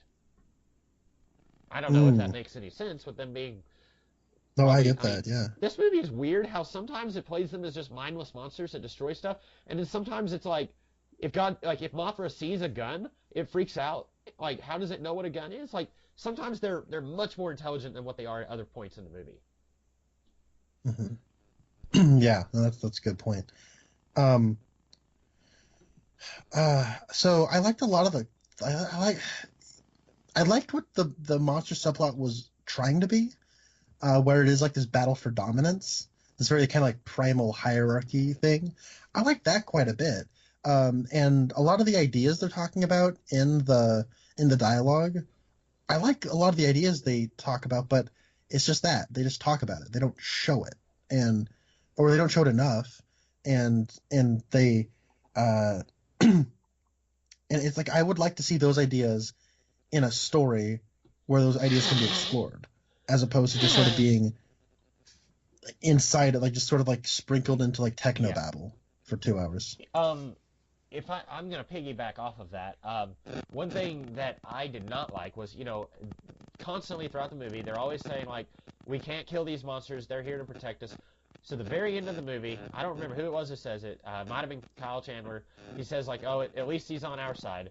And then the Asian lady, whose name I don't remember, she says, for now. And I almost flipped the chair across the theater. Like, what are you talking about? Sarazawa just spent the entire movie saying that we can't kill Godzilla. He's on our side. He's one of the good ones. And now she's saying, maybe. And, like, there was no organic character arc there. Like, I feel like this movie just, and I did like some of the character stuff. I'll get to some of that in a minute. But, like, I feel like this movie wanted to feel like, okay, we're going to have a serious discussion about the ethics of kaiju, and which I'd love to be a fly on the wall when someone starts talking about that. But then, like, we're going to say Godzilla is a protector, even though he has killed many innocent people in the 2014 movie. And then, like, nothing changes. I don't think Godzilla kills any human beings in this one. I think he's just a protector in this. And then at the end of the movie, she says, well, maybe he's a good guy. Like, I don't know if they're setting up Kong versus Godzilla or if they're just. You see, Comics Kid, King Ghidorah already killed all the people, so Godzilla didn't have to. That's true. Yeah.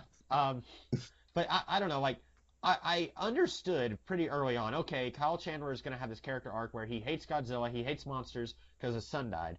But then towards the end of the movie, he realizes we need Godzilla because there's all these other monsters, and Godzilla is kind of the antibody against these evil monsters. But so he has a character arc that kind of makes sense because, as Ken Watanabe says, you have to make peace with your demons to make peace with yourself, or something like that.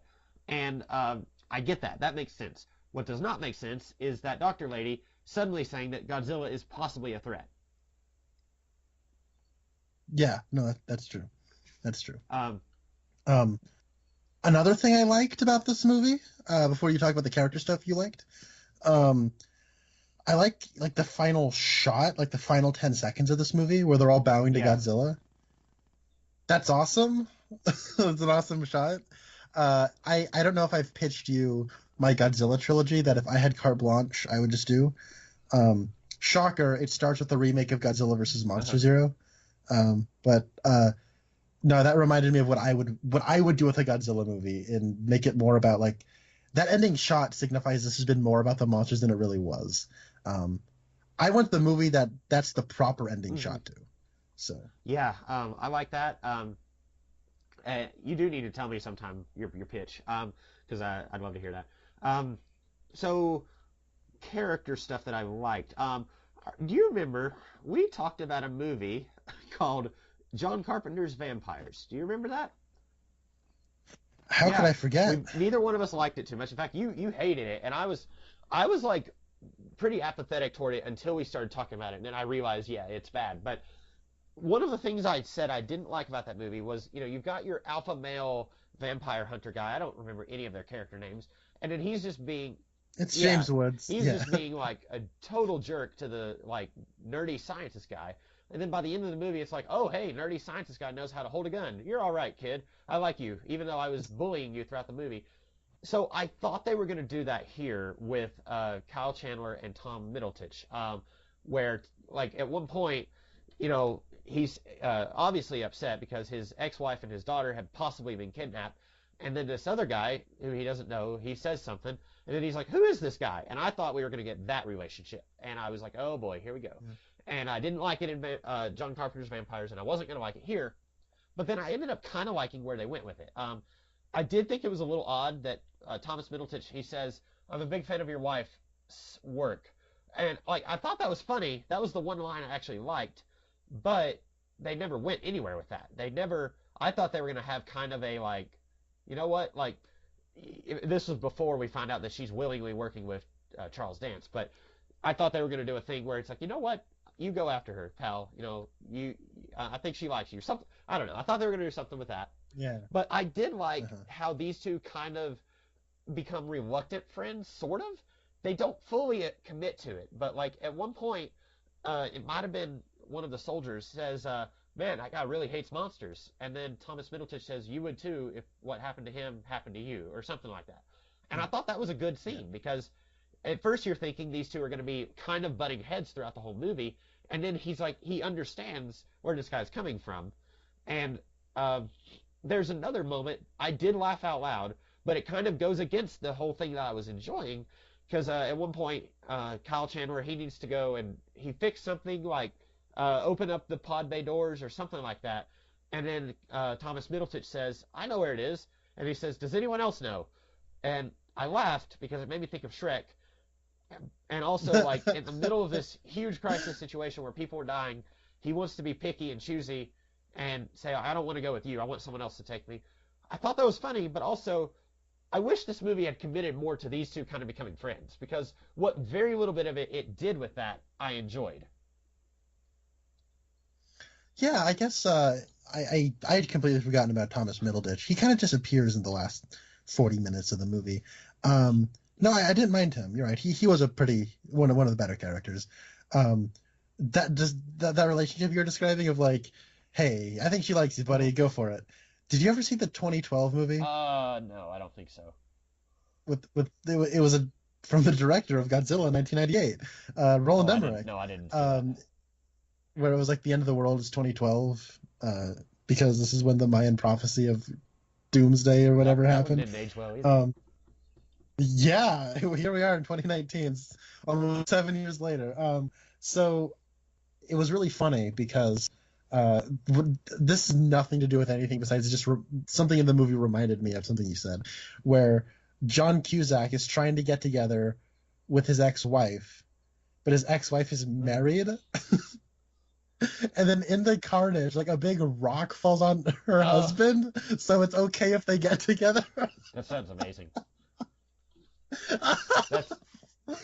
When you say it out loud, it's so bad. That's God telling it's okay for you two to get back together. So there's one part in the movie where I think Kyle Chandler says, "Oh God," and then Whitford, he says Zilla, and I was just like that. I almost did the Picard facepalm right then, where I was like, "Are we going there?" And then like later, someone said Jesus, and I was thinking Zilla. Well, yeah, no, that Godzilla line, a lot of people are like, "You got to be kidding me with that." I didn't mind it because I feel like, you see, I can't say Brad Whitford because that's the rhythm guitarist of Aerosmith, but Bradley Whitford, Bradley Whitford. He the way he said that line, it almost like he knew how dumb it was when he said it, but he was rolling with it anyway, like he was like a dad saying a dad joke. So I was cool with it. I don't know. A lot of people don't like it, but I was. Yeah. I didn't hate his character, but he kind of grated on me a little bit a few different times in the movie. Like, there's one part where he says, "I'd like to have kids someday, preferably not with flippers." And all I could think was, dude, you're in your 60s. You are not having kids at this point. Or if you are, like, it's not going to matter if they have flippers because you're, like, you're way past over the hill. Like, and I, not to be mean to Bradley Whitford, but like that's a line they should have given to like Thomas Middleditch or someone like half his age. Ice Junior. Yeah. Um, but yeah, and then like there was one part where he said Godzilla is going to go thermonuclear, and then the bald general lady said, "What does that mean?" And he said, "It means it's going to be a really bad day to be a Red Sox fan." And I was thinking like, okay, there's no ambiguity in saying nuclear. Like everyone knows what that means. It's like they thought, hey, here's a funny line. Let's just throw that in there. And I wish they had just had him say that instead of the thermonuclear and then Red Sox fan. Yeah. So I think that line was written by like Mariners Oh, fans. They're like, if we could just get the Red Sox out of existence. it's like we No, that's a funny nitpick. I never thought of that. That's really we need to funny. get like 5 movies down the line in this MonsterVerse. Like have like John C. Riley. He was a big Cubs fan, and then like you get this guy who's a Mariners fan. Just like even though John C. Riley's probably dead by now in 2019 in this movie universe, just have them be like at each other's throats, and then like Kong, you go and fight his monster, and then he's like Godzilla, go fight that gorilla, but the whole thing is based on an argument about sports. That would be really funny. That'd be really, really funny. Let's see. Is there anything else I have written down? Um, I think that really covers, to make a baseball pun, most of my bases. I think I got everything out. The big thing I wanted to talk about. So we had the air quotes twist that Vera Farmiga was actually willingly joining Charles Dance, and I think they actually are trying to play it as a twist because like when they're on the little helicarrier thing, they're both on there, and then everyone else gets off, and then you hear gunfire, and they're both kind of acting like they're surprised and scared.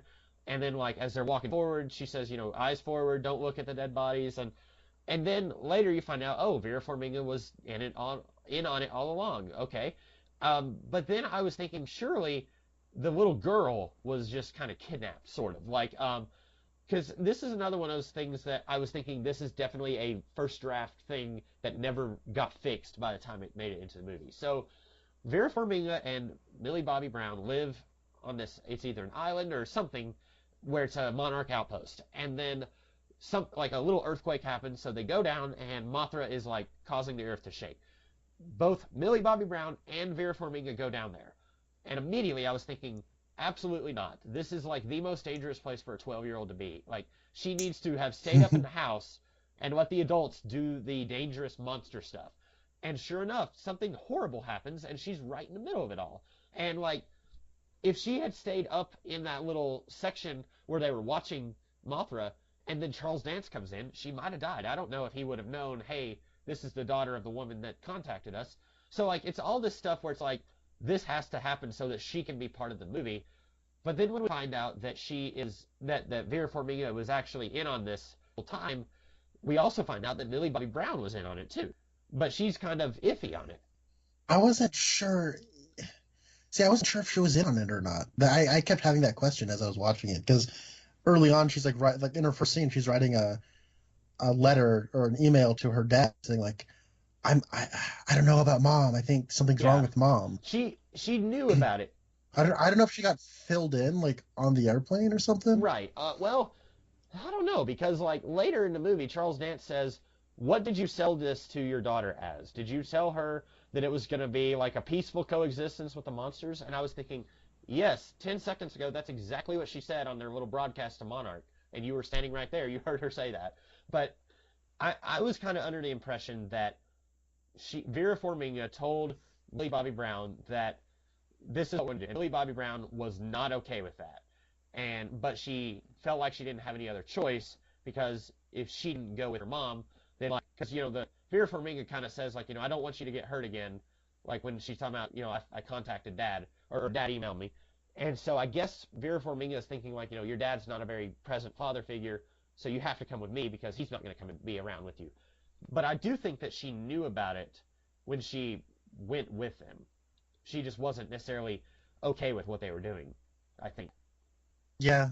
Oh, I thought it was possible it could go that way. The whole scene you're talking about where like Millie Bobby Brown knows Vera Farmiga to like do the thing with the thing. R2D26 a thing and a thing.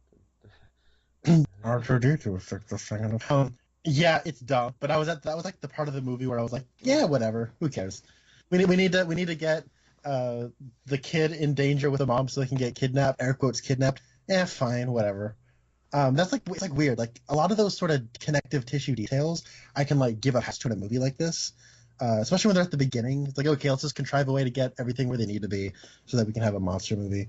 I was fine with it, but the longer the movie went on, by the time we got to Antarctica, and I was realizing just how much this movie wasn't working for me, I kind of had that moment of, oh, oh no. And then when the first monster fight happened in Antarctica, I can talk. I was thinking, oh, this is really not working for me, and then the disappointment started to settle in. Yeah. I almost think, and I like Millie Bobby Brown in Stranger Things. I almost think you could have taken her out of the movie. You could have had Vera Farmiga and Kyle Chandler are separated. They had one kid who died in 2014, and then she gets air quotes kidnapped by Charles Dance. And then the Monarch people come and get Kyle Chandler and say, your ex-wife has been kidnapped, and he says, okay, I'm going to help you guys get her back. And then at the scene right before she sends them a message, he says, maybe he's kind of figured it out, but he's like, she can still be redeemed. I can still save her. Like, we have to save her, get her away from these guys. And then she sends the message, and he's helping Monarch, but she's the one that he's like, it's her at stake and not the daughter. Because there's so. Oh, and she kind of like turns tail and grabs the orca and goes into Boston and sends a message. Because like. Okay.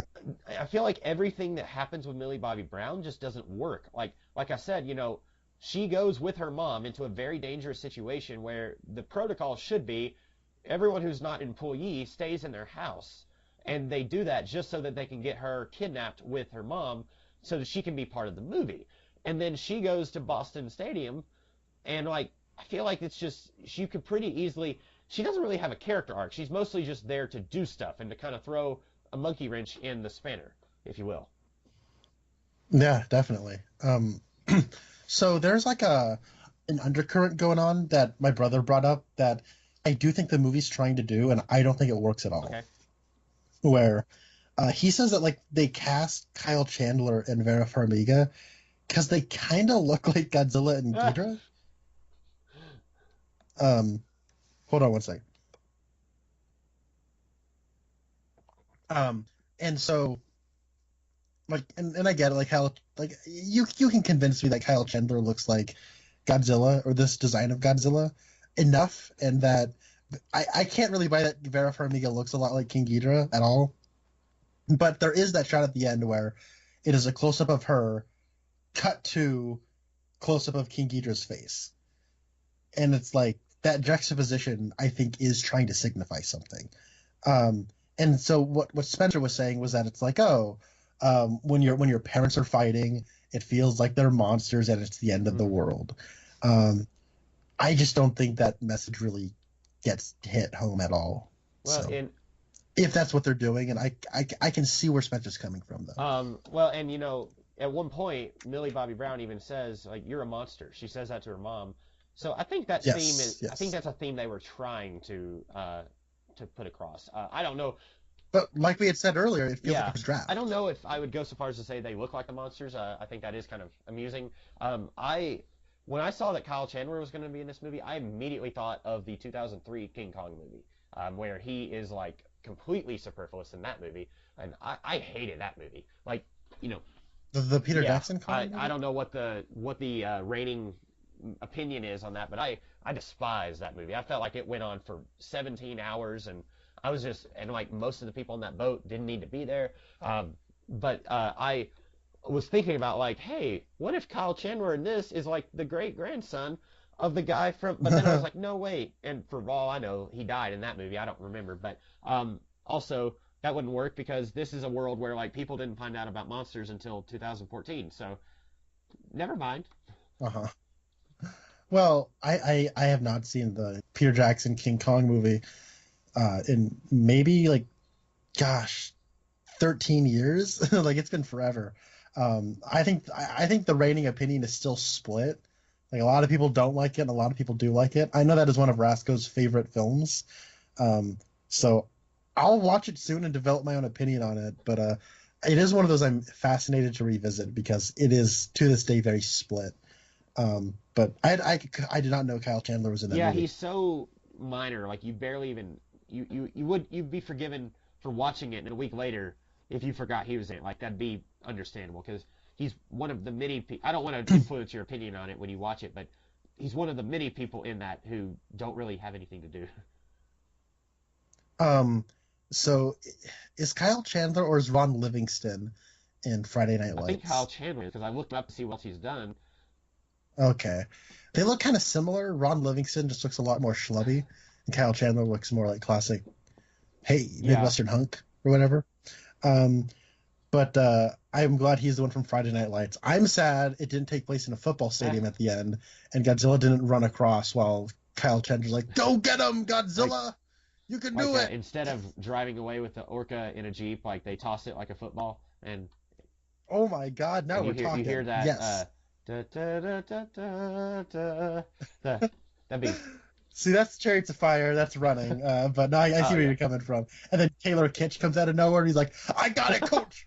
I got it." Um, no, I the only other thing I know Kyle Chandler from, he was in an episode of Grey's Anatomy. I think the only one I actually watched where someone was admitted into the hospital, and then or someone McSteamy or McDreamy or McHottie, one of them says, "Wait a minute, there's a bomb in this patient's stomach." I'm sorry. I'm sorry. I tried to keep a straight face. Someone, these two guys were playing like a Civil War reenactment or something, and one of them accidentally shot his friend with a grenade, accidentally, and, and then he finds out like, wait, that's a live bomb. Kyle Chandler is the guy who comes in to disarm the bomb, and I think he gets blown up. I'm, Dude, I'm yeah, crying right me now. too. I'm sorry.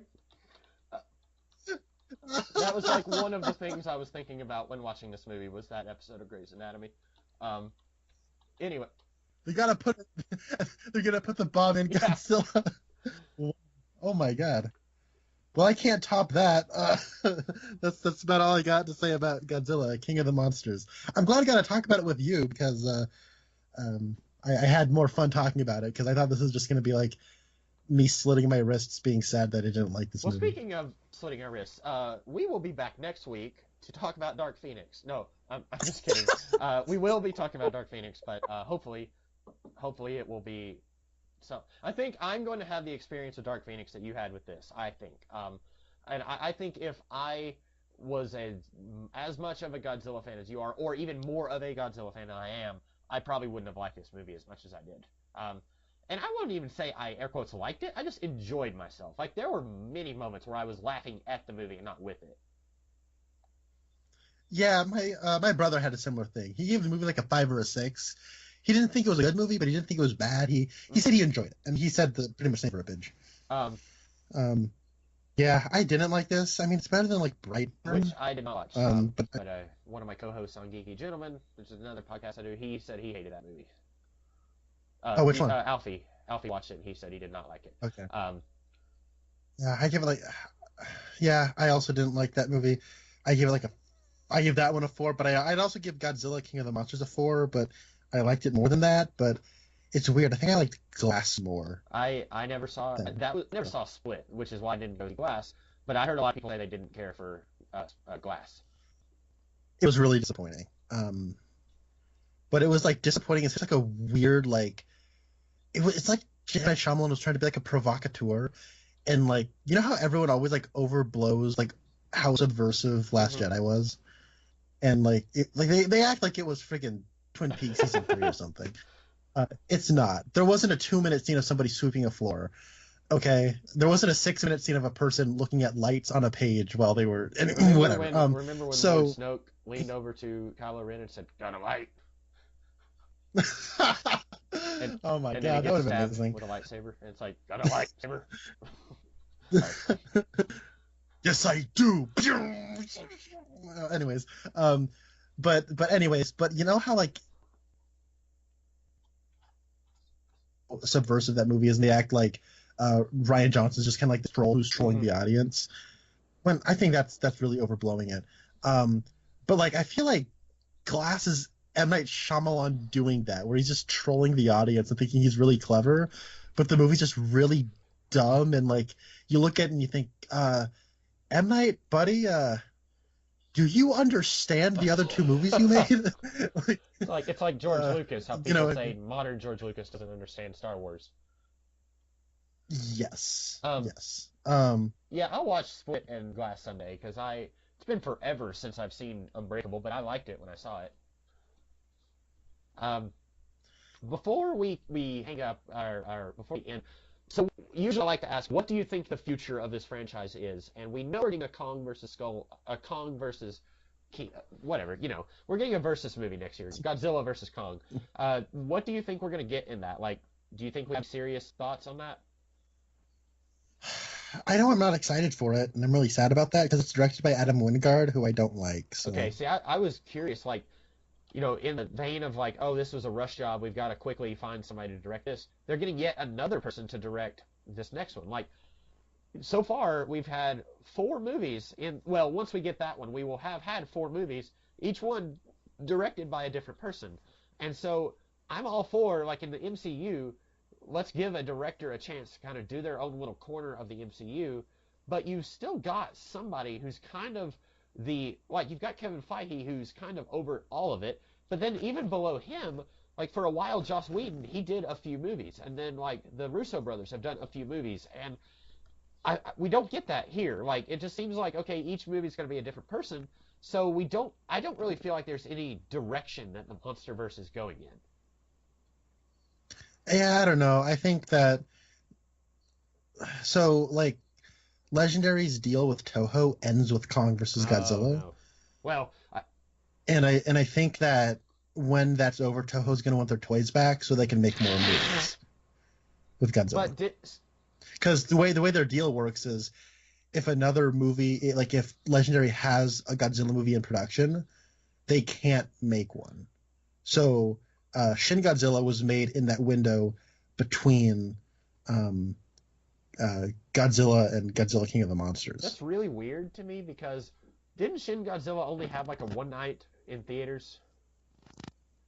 In You're right. America, yeah. So I don't think American audiences are going to be confused if Toho keeps making Godzilla movie, or yeah, if but I think Japanese audiences oh, might. okay.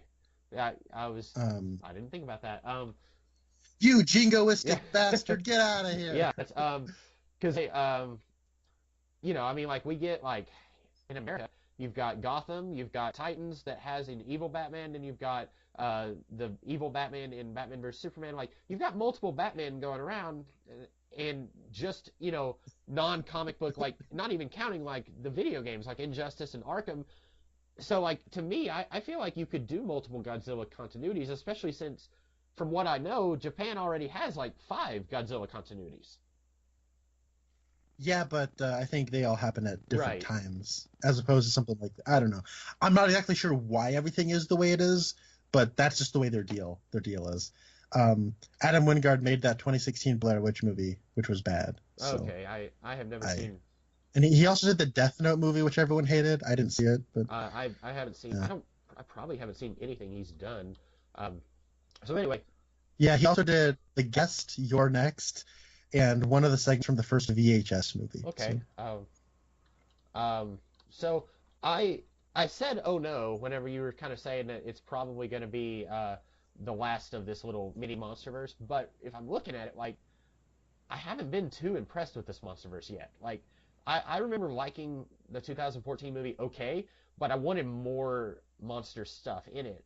And then this one was just kind of dumb fun for me. And then Kong Skull Island was, I will give it this, at least all the stuff happens in the daylight, That's true. Yeah. And like I like that we could tell what was going on. Like, when Kong is fighting another monster, it doesn't look like Kong. You can tell which one is which.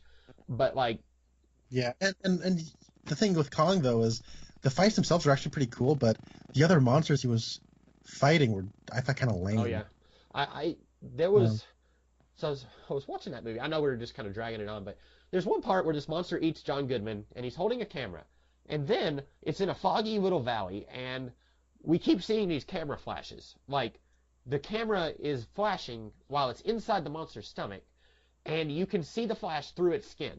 So I was thinking, oh wow, that thing has super thin skin. But then they're blasting that thing with bullets like 20 minutes later, and it's not doing anything against that monster. And that to me, like Yeah, some of those monsters, like the spider where its legs looks like bamboo, I thought that was kind of cool. But some of them, I was just like, that's just a big bird. Like it's not an interesting design. It's just a bigger bird, and it has like blue blood. I'm just thinking of Big Bird Yeah, from Sesame I was Street actually now. thinking about that in this movie. Whenever Kyle Chandler said, the big bird, and he's talking about Rodan, I was thinking like Sesame Street, like the Big Bird. So I got to get going. Alrighty. But so next week we're talking about Yes. Dark Phoenix. So look forward to that, folks. And Connor, thank you for coming and talking to me about this. I enjoyed this. I enjoyed this podcast more than I enjoyed the movie. But yeah, I will see you next week then. All right, Yeah, bye. see ya. Bye.